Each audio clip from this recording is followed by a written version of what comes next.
Sir, వీలైనంత త్వరగా సేరాన్ని meet అవ్వడానికి ఏర్పాటు చేస్తే బాగుంటుంది. ఎవిడెన్స్ని కోర్టులో ప్రొడ్యూస్ చేయడానికి ముందు ఎలా మాట్లాడాలో నేను నేర్పించాలి. ఉండండి, నేను ఇప్పుడే కాల్ చేస్తాను.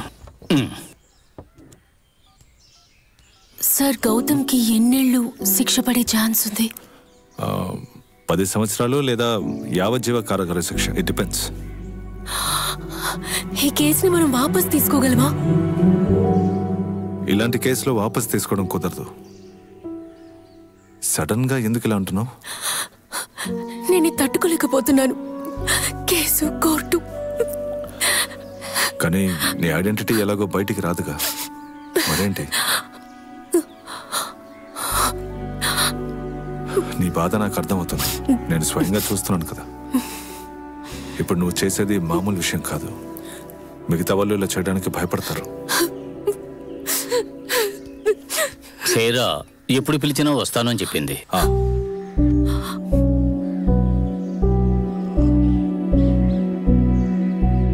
గౌతమ్, సేరా మనకి ఫేవరబుల్ గా చెప్పకపోతే కేసు మన చేజారిపోతుంది.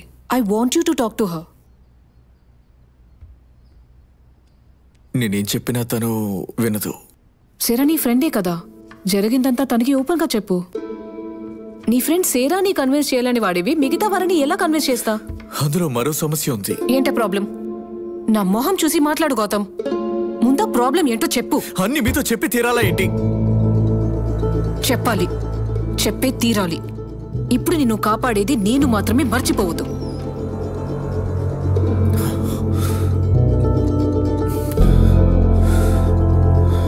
ఏంటి చెప్పలేకపోతున్నావా?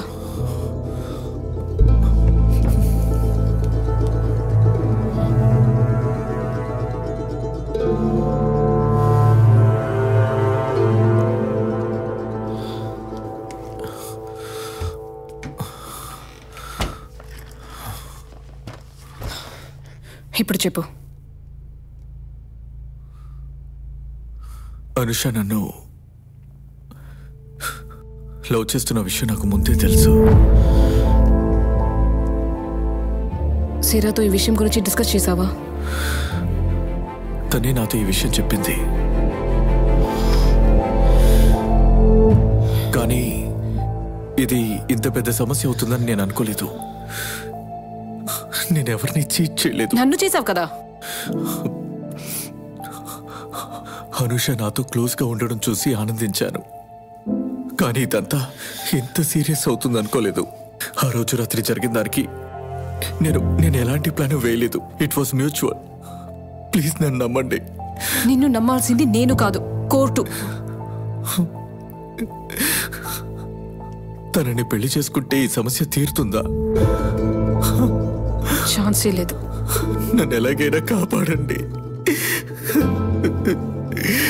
కావాలంటే తన కాళ్ళు పట్టుకొని క్షమాపణ అడుగుతారు. అనుషానే కాదు, ఇంకెవరూ నిన్ను కాపాడలేరు. అసలు నువ్వు చేసిన తప్పుకి ఎవరూ నేను క్షమించలేరు.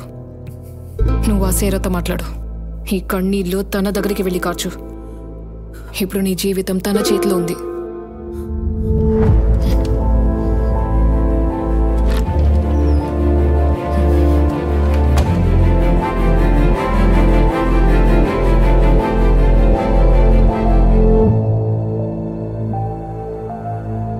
తను నన్ను ప్రేమిస్తున్న విషయం నాకు ముందే తెలుసు. ఒకవేళ నువ్వు ఈ కేసులో గెలిస్తే మన పాత ఆఫీస్ రూమ్ ఖాళీగానే ఉంది కదా. నేను ఈ ప్రాసిక్యూటర్ ఉద్యోగం మానేసి అక్కడికి వచ్చేస్తాను.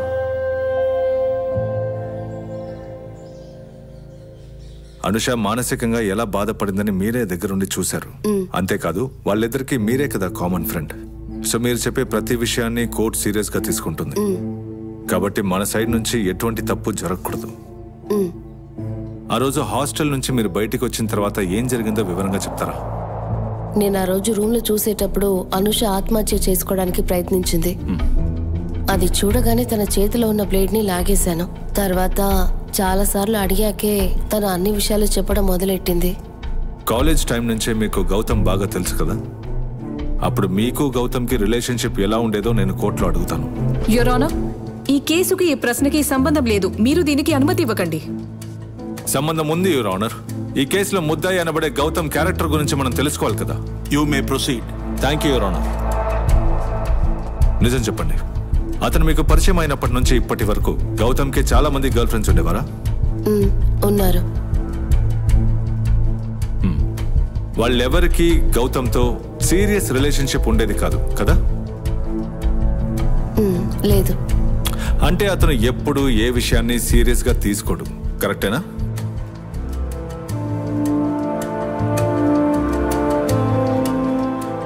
గౌతమ్కి ఇటువంటి కమిట్మెంట్ ఇష్యూస్ ఉన్నాయని మనం ప్రూవ్ చేయగలిగితే ఆ తర్వాత మనం అడగబోయే ప్రశ్న చాలా క్రూషియల్ గా ఉంటుంది. అనుష గౌతమ్నే ప్రేమించి తననే పెళ్లి చేసుకోవాలని ఆశపడ్డారు. ఆ విషయాన్ని మీరు నమ్ముతారా? నమ్ముతాను. కానీ ముద్దాయి గౌతమ్ అనుషాన్ని ప్రేమిస్తున్నట్టు నాటకమాడి తనని పెళ్లి చేసుకుంటానని మాటిచ్చాడు కదా?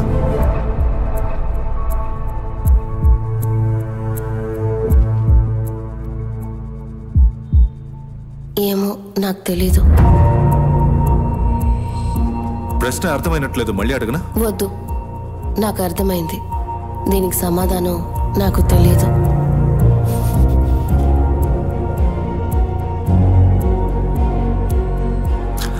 అనుష గౌతమ్ని పెళ్లి చేసుకుంటుందన్న విషయం గౌతమ్కి ముందే తెలుసు కదా?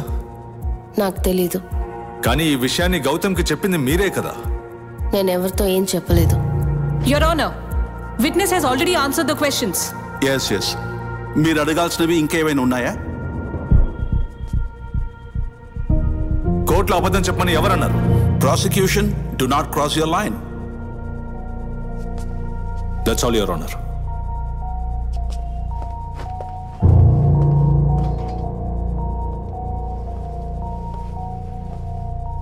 మీకు అనుషాకి ఉన్న రిలేషన్షిప్ ఏంటి? మేమిద్దరం హాస్టల్ రూమ్మేట్స్. అనుషాకి మొండితనం ఎక్కువ? Objection your honour. Your honour, నిందింపబడిన వాళ్ళ క్యారెక్టర్ ని తెలుసుకోవడం ఎంత ముఖ్యమో అదే విధంగా విక్టిమ్ ని తెలుసుకోవాలి. మీరు చెప్పండి. తను మొండిగానే ప్రవర్తిస్తుంది. అనుషాకి మీ హాస్టల్ వార్డెన్ కి మధ్య ఏదో సమస్య ఉంది కదా? అదేంటో చెప్పగలరా? తను ఆఫీస్ నుంచి వచ్చేటప్పుడు హాస్టల్కి ఎప్పుడు లేట్గానే వచ్చేది. చెప్పిన మాట వినలేదని హాస్టల్ వార్డెన్ తన్ని వేరే హాస్టల్కి వెళ్ళమని చెప్పేశారు. ఆ తర్వాత ఆవిడ త్వరగా వచ్చేసారా? లేదు. దానికి వార్డెన్ ఏమీ చెప్పలేదా? ఈ హాస్టల్కి కమర్షియల్ లైసెన్స్ లేదు. తను ఆ విషయం గురించి కంప్లైంట్ చేస్తానని చెప్పగానే మేడం ఆ విషయం పట్టించుకోలేదు. దానికి అర్థం ఆవిడకున్న ముండి పట్టుదల వల్ల ఆవిడ ఏ లెవెల్కైనా వెళ్ళడానికి సిద్ధపడతారు, అవునా? Your honour. You proceed. Thank you your honour.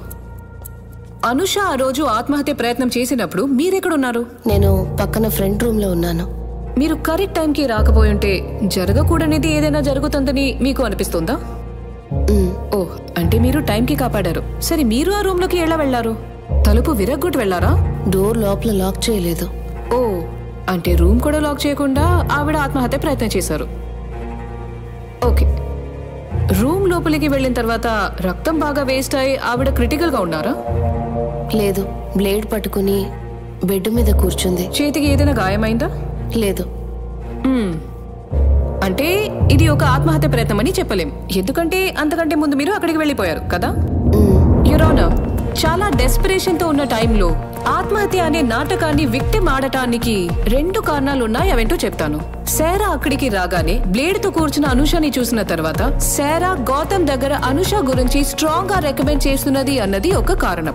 అది కాకపోతే శారా అక్కడికి వచ్చాక బ్లేడ్ తో కూర్చున్న అనుషని చూసిన తర్వాత దాన్ని గౌతమ్ ని వ్యతిరేకంగా యూజ్ చేసి స్ట్రాంగ్ ఒక ఎవిడెన్స్ క్రియేట్ చేయడానికి ఈ విషయాన్ని కన్సిడర్ చేయకుండా ఉండలేం, ఎందుకంటే విట్నెస్ చెప్పినట్టుగా విక్టిమ్ నార్మల్ గానే ముండివాడని తెలుస్తోంది.